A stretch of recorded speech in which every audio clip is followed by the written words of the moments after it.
मूर्तिजापूर तालुक्यातील हिरपूर येथे दिनांक 30 मार्च 2026 रोजी संत जयाजी महाराजांची पारंपरिक यात्रा अत्यंत उत्साहात आणि भक्तिभावाच्या वातावरणात पार पडली।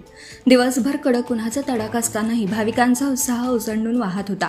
गावासह पंचक्रोशीतील हजारो भाविकांनी यात्रेला मोठ्या संख्येने हजेरी लावली। या यात्रेची वैशिष्ट्यपूर्ण परंपरा म्हणजे बैलगाडा ओढण्याची प्रथा।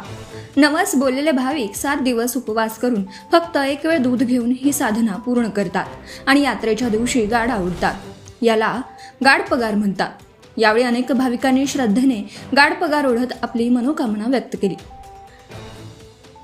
डफड्याच्या गजरात आणि हर हर महादेवच्या जयघोषात संपूर्ण गाव दणाणून गेलं होतं। संध्याकाळी सुमारे 6 वाजताच्या सुमारास अचानक वातावरणात मोठा बदल झाला।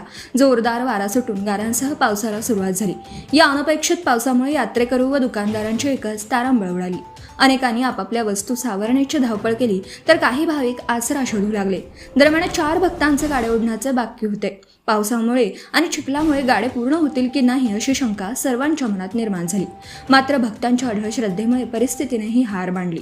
पावसात आणि चिखलातही या भक्तांनी गाडे ओढत आपला नवस पूर्ण केला। या प्रसंगाने उपस्थितांमध्ये भक्तिभाव आणखी दृढ झाला।